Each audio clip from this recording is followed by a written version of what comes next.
In this specific video, you're going to learn how to customize your contact form in terms of fields and further customization of the contact form number 7 plugin.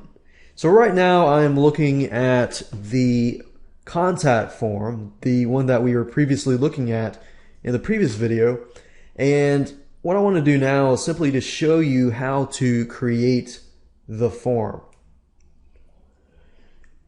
Now, if you look at the default form, you will notice that it has these tags, the bracket P bracket, and then you have these tags. The best way to go about doing this is to just copy and paste. So let's say, for example, that, okay, so I got their name, I got their email, I've got their subject line, and I've got the message. Let's say, for example, that I want to create a contact form for a quote for a specific company. So let's say, for example, we'll use the Funny T-Shirts site. And in this case, let's say, for example, that I want to gather, let's say, the name, the email, I don't really care much about the subject line, so I'm going to go ahead and delete that. I'm going to have a standard subject line that says maybe T-shirt inquiry. So every time somebody submits it, I get that, and I can simply reply to that. And I got the message, got the send button here. But let's say that I'm going to put the message here, and I want to put T-shirt size or something. And let's say I'll do a drop down menu.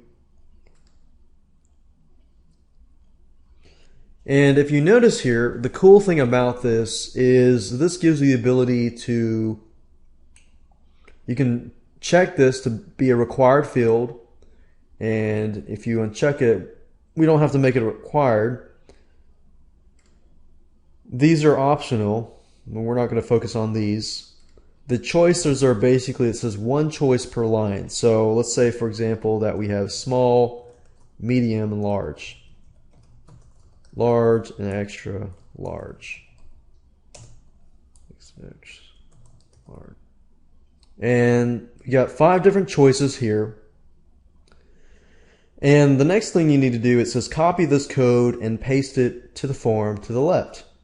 Now, before we do that, if you notice the P tags and the break tags, these basically make it aligned so it looks nice. And then the break tags basically make it so that you have this and then you have this as the form field on the line after that. So it's kind of, you're breaking it to the next line.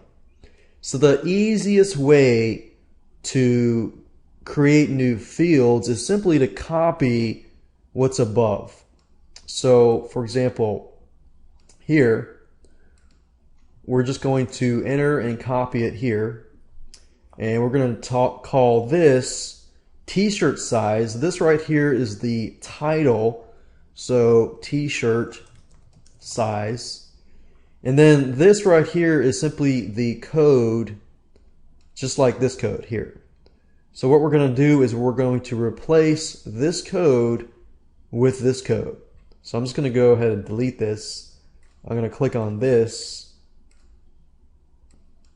And if you click on it, it'll select all of it. You just need to right click, copy, and then go here, and then copy that here. So that's all you need to do. So T-shirt size. So we copy this code here and replace that. And if you want to make other fields, you can do that.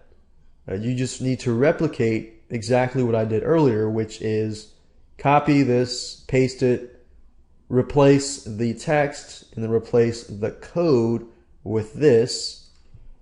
Let's say that I'm satisfied with this. The next thing I need to do is to put this code into the mailed fields below.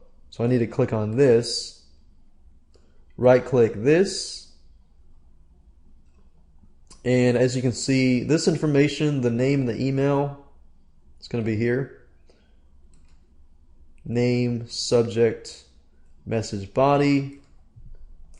And then I could put something like t-shirt size. And this is going to be the message that I receive. So I do that, and then I click on save. And now I can go back to the live site and just refresh the page. And as you can see here, you've got the name, your email, message, and t-shirt size. So it's really that easy. Replication is replicating this so that you don't need to know HTML code. And that's it. And you can just further add more fields if you choose to do so and customize it further.